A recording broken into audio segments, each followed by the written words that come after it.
Will your home pass the test? Can you list today and will it warrant top dollar in this market? Or do you need to do a few things to get ready? Hi, I'm Ruthie Sullivan. I'm with Ruthie Realty and Presidio Canyons Real Estate. I'm going to walk you through what I like to call the Sell for Top Dollar test that will hopefully help you to determine how prepared you are to list and what you can do no matter what your circumstance so that you can make the most money possible. I've sold a lot of homes, and across the board, these are the biggest things that impact how much you can make and walk away with. So here we go. When you walk up to your home, does your house have curb appeal? Does it have fresh landscaping, weeded flower beds, new bark, fresh flowers or plants or trees? Are they at least trimmed?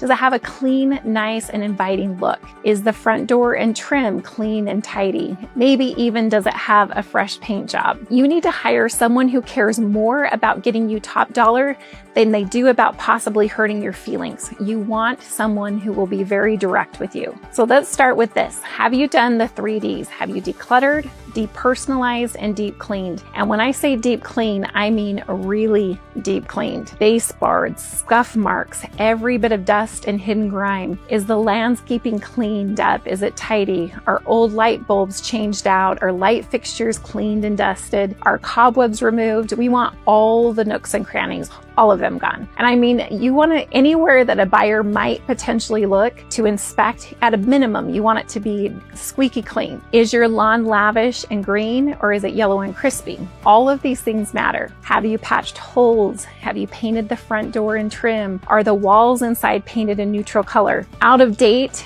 and bold or mismatched paint colors on walls, they don't qualify for selling for top dollar, at least not in this market. During COVID times, the people were overlooking all kinds of things just to get a house, but in most markets, it matters. What I found is that most buyers could use help imagining themselves in your home. So you want to help in any way you can by cleaning things, repairing things, and making sure they're styled nicely so that they can envision being there. Do you have neutral carpets that are clean, or are they 10 years old and they've been washed so many times that once you step on them or it rains, like you can tell that the condition is not very good? This isn't going to cut it for top dollar if that's the case. Do you have updated flooring and countertops?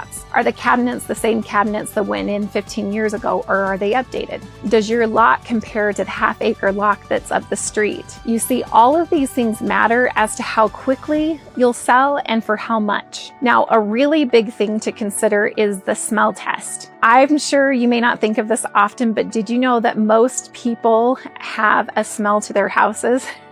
It's true. It might feel or sound gross, but I used to clean houses in college, and it's true today when I'm selling houses. Houses have a scent. We all have a personal scent, and everybody in the household has a scent, and then you've got all kinds of things that impact what's going on beyond that. So you've got this cocktail of smells that's unique to your house, and you want to make sure that it smells fresh and clean. Now, I have a sheepadoodle, Nina, and she goes with me lots of places. I love her dearly, and while she's considered hypoallergenic and cleaner than a lot of dogs, I would have to make sure that my house passed the smell test. And what about cooking? You know, do you use all kinds of spices that you're used to, but maybe someone who is considering buying your home isn't, and it's overwhelming to them when they smell it? Certain foods, even like bacon, you know, it smells good when you're cooking it, but the remnant smell does not smell good. And again, it's a no-go when it comes to inviting top dollar. You don't want people to be turned off by the smell.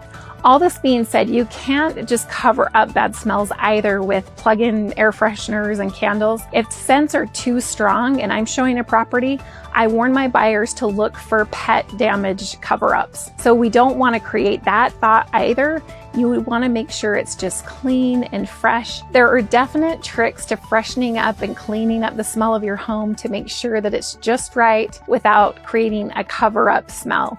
That's exactly what you're looking for. Next thing, is your home partially staged or fully staged with modern furniture to ensure it shows at the best of its ability? Or is your furniture outdated? Don't shoot me for saying this. I have a lot of pieces of furniture that are sentimental to me, that aren't necessarily the most modern, But all of this matters. After selling all kinds of homes, I see firsthand again and again that it impacts the perception of value to buyers as they walk through. Again, it's about helping buyers envision being in your home and how much it's worth to be in your home. Another thing, when you look out the window, are you looking out at your neighbor showering? Is your house that close? Or do you look out your window and you see a beautiful mountain view or waterfront? All of these things matter. Again, being so close to neighbors that you can see inside rooms or you can hear debating as to what TV show they're going to watch. It's not quite as nice and desirable as a beautiful open landscape and view. So I challenge you on a scale of 1 to 10 to rate how ready your house is to put on the market right away. Then determine what things are actually realistic for you to do